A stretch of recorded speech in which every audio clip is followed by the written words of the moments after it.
Well, joining us now is, I'm pleased to say, the Foundation for Defense of Democracy's founder, Cliff May. Cliff, thank you so much for your time tonight. I want to pick up right there on what President Trump is saying, what the United States is saying is progress with talks to, it seems like they're going to be continuing, but also what we're hearing from Iran. It seems like President Trump is extending diplomacy, but Iran is signaling that they just want to sink our military assets that are off their coast. So what do you expect to happen next in terms of the progress on this negotiation?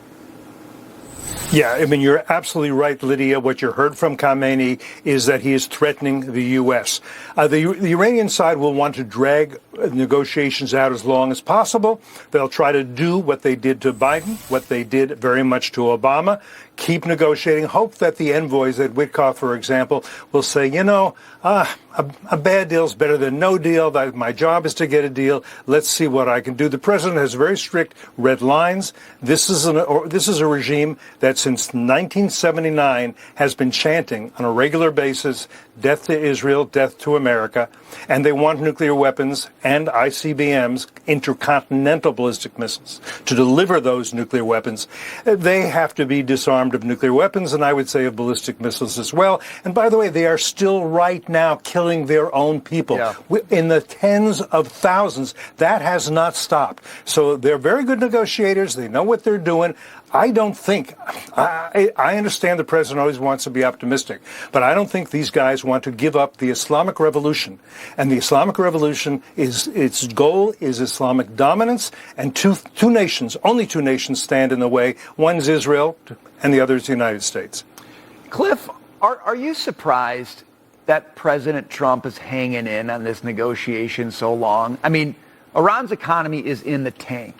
Their people have had it. We've clearly proven that if we want to make a change, we can do that. And frankly, at this point, I think most of the world would say thank you.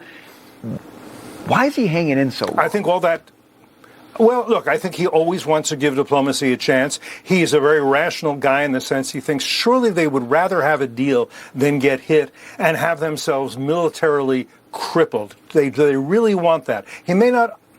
It may be difficult for him to imagine how committed, at least Ali Khamenei is, to this Islamic Revolution of 1979. They've only had two supreme leaders. This one has been supreme leader since 1989.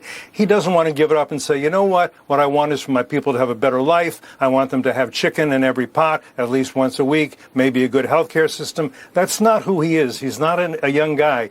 It's hard. Also, the president does want to make sure that he has the military assets in place so that he can do what he did during the 12-day war and make sure there are no American casualties and that he achieves the goals he sets for himself. But those goals, we know what they are. We know what the red lines are. No nuclear weapons, no enrichment whatsoever. They don't have a right to enrich. Stop killing your own people. Stop supporting all the various terrorist groups in the Middle East, as they have been doing really for 46 years. All that is there. And I don't really see this regime saying, you know what, we cave, we give in, we're willing to do that. We want to live and let live. It's hard for them to do that. We'll see. Yeah, I mean, you can just look at what they did, I think, in the past 24 hours where Iran closed the Strait of Hormuz for some military exercises, right as we're moving our military assets in there, right as we're talking about their nuclear deal. Why would they do that other than to signal they don't actually have a sincere interest in talking with us?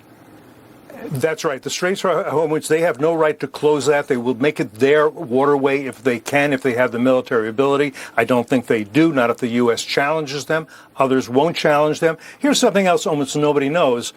These meetings, they were not direct talks. In other words, the envoys for the Islamic Republic of Iran will not deign to sit down in the same room with the infidels. They go through intermediaries, diplomats from Oman, because they don't, and this was the case during the Obama administration too, I believe. They don't like to sit down with the infidels and negotiate as if they were equal, as if we're all equals. They see themselves as superior to the infidels.